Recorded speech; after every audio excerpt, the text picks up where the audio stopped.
ex-Muslim Nigerian activist Mubarak Bala illegally detained for over 1 year. Illegally. Illegally. So guys, I wanted to talk about this news because it has been over 1 year since the Nigerian activist Mubarak Bala has been detained. And so because the year mark has passed, I wanted to, acknowledge that and talk about his case. So Mubarak Bala, the president of the Humanist Association of Nigeria, was arrested at his residence in Kaduna State on April 28th, 2020. He was taken to neighboring Kano State, where religious figures had made calls for action against him. The United Nations has denounced Nigerian authorities for failing to release Mubarak by stating that his detention is a flagrant violation of fundamental human rights. For background, he had posted comments critiquing Islam on social media that caused an outrage among the predominantly Muslim northern area of Nigeria. Mubarak was denied contact with his lawyer or family. Through his continued detainment, the government is sending a message to the radical groups that the silencing and threatening of human rights defenders and minority and non-believers is acceptable. In December 2020, Nigeria's High Court ordered his release on bail and damages of 250,000 naira, which is approximately almost $700 USD.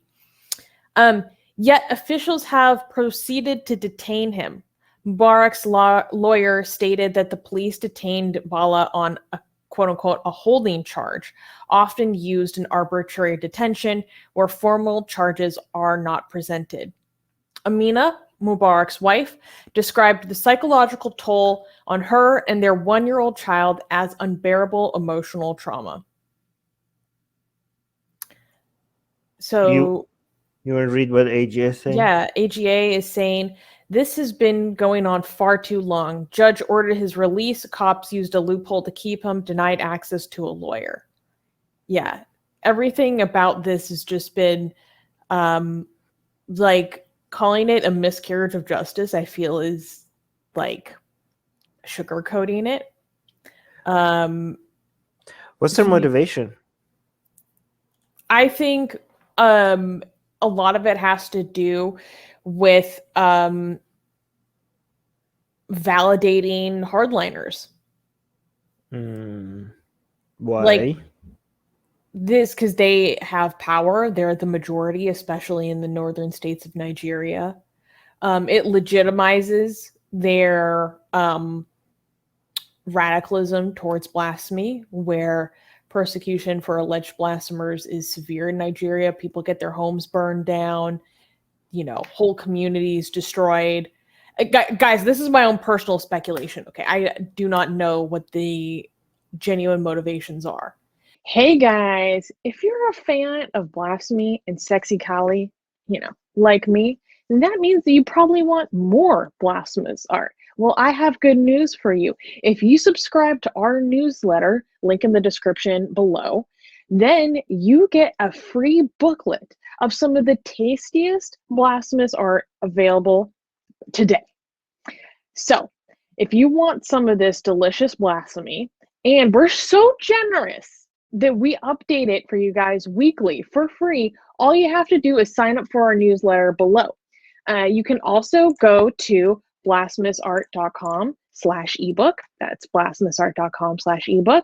Sign up with your email, and you get free gifts of this tasty blasphemy. What could be better? So make sure you sign up. Link below. But there are extremely credible threats to his life in Nigeria, even if he is released. I mean, there were months throughout his detainment where almost 6 months where people didn't even know if he was alive. And what can be done? I think stuff like this is really important. So share this video. Yeah, talking about the fact that he is still detained. It's been over a year, 1 year exactly, on April 28th, where he was detained, and he was taken from Kaduna, which is less heavily Muslim, and I believe that is not where Sharia law is enforced, and then moved to Kano, where he faces a much more extreme penalty, which could even be death, according to how they enforce Sharia law there. And so he was moved to a much stricter area where his life is much more in danger, and then continuing to deny him access to lawyers for months on end. In the ruling that originally got him arrested, well, it wasn't a ruling. Some lawyers filed a petition against him. They said that he basically compared a local prophet to the Prophet Muhammad, and was like calling them terrorists. And I'm paraphrasing. If you watch this video by Humanist International called "Humanist Leader Arrested in Nigeria," you can actually see what he wrote. But they called his criticism of Islam xenophobic and racist. The hell? Which doesn't make any sense. Oh my god. Xenophobic and racist? Him? Yeah. For him, an ex-Muslim, like the son of a cleric. The son of a Muslim cleric, Yeah, Nigerian son of a cleric, ex-Muslim son of a cleric, is being xenophobic and racist because of his comments on Muhammad. Yeah. Amazing. And this is a judge. This is not just random people on the internet. No, it wasn't a judge. It was the original lawyers that filed the petition against him. The lawyer. This is lawyers. This is not like somebody tweeting this. This is a lawyer saying this. No, guys, you should go find the petition that initiated his arrest online.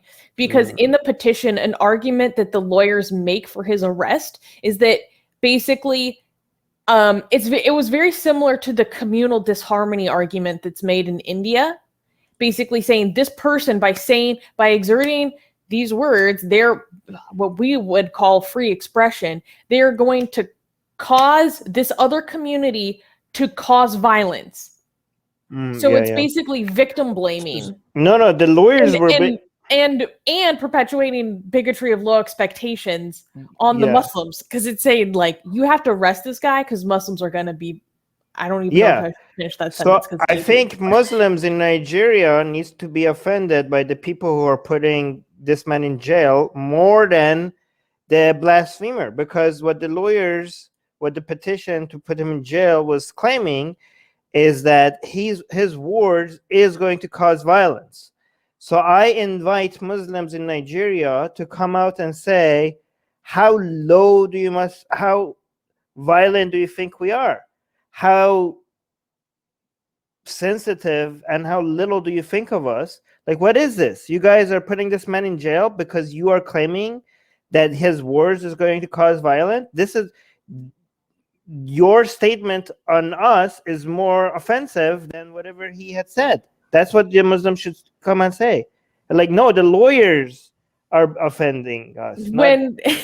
When this first happened last year, when I still had Twitter, I had a whole thread, like basically about this point of like, they are actually being insulting to Muslims with the way that they justify his arrest.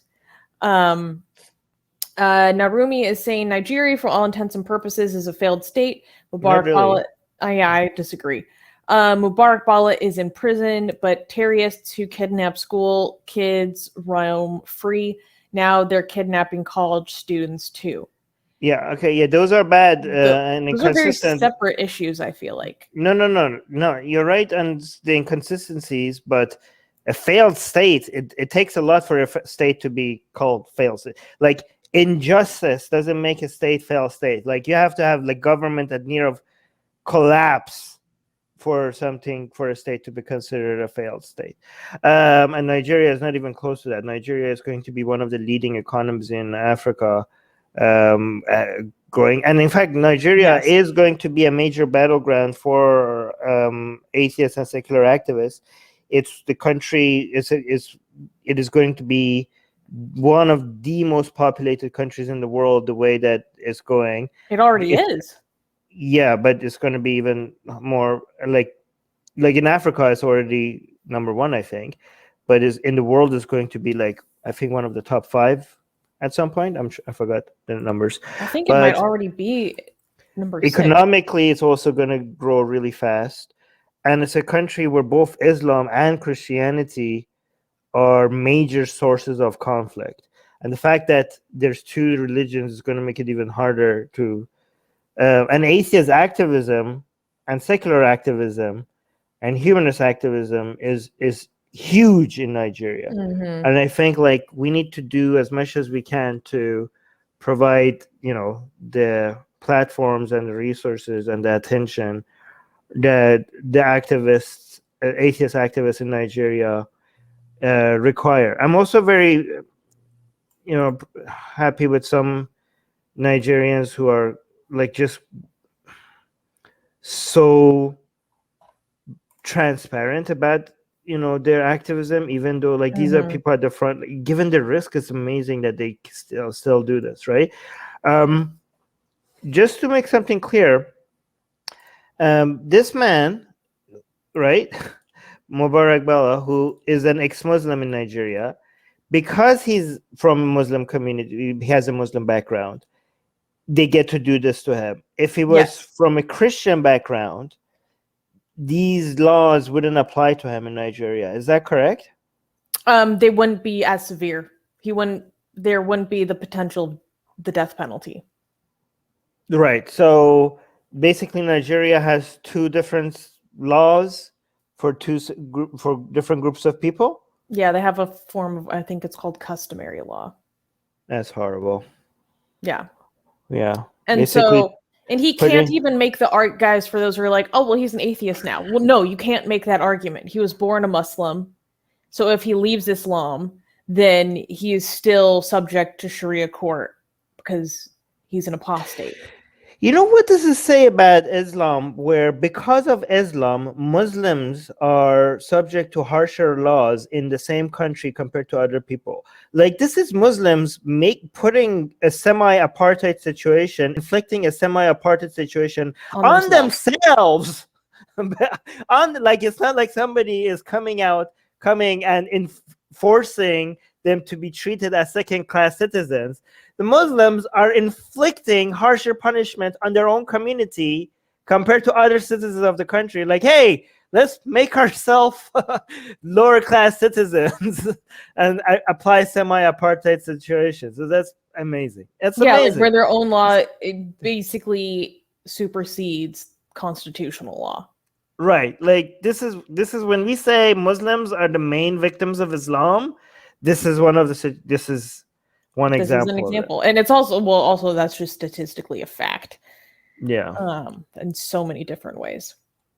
God. But yes, guys, I wanted to talk about this because, there are a lot of atheist political prisoners around the world who are still detained, or he's been detained without charge. There are other people who've been charged with offenses that, we think, for maybe in fact, violate various aspects of human rights and international law, like people who have been charged with, blasphemy, so he's not charged. Even if he was charged, we'd still oppose it. And we can't forget about them. Their cases are ongoing. They're still imprisoned for ridiculousness, for exercising their free expression.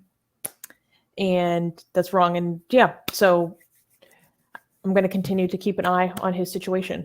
And thank you, Susanna. You've been really following this case. So that's amazing. That's really good. Oh, wait, before I close, I do know that there was supposed to be a hearing before the federal high court on the 20th of April, but it was closed due to some issue. The high court ordered his release in December. It hasn't happened. There was going to be another hearing about it late April. It's going to be rescheduled. So I'm going to be paying attention to that. Okay. I'm going to go for a really quick question break. Can you read some comments while I'm gone? Oh, okay. Narumi is saying, good job, Susanna. I hope he's free soon. Well, thank you. And I certainly do.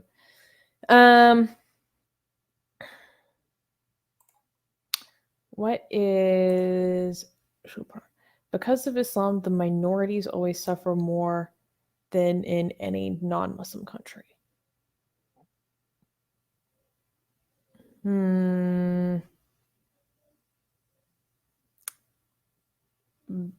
Bit of a generalization, but likely true. Music guy is saying Susie takeover.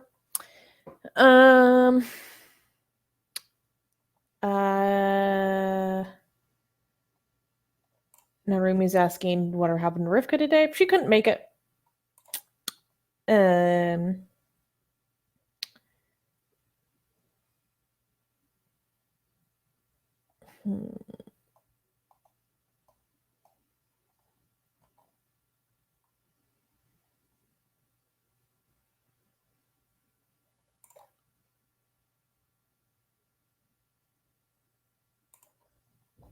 Oh, he's back.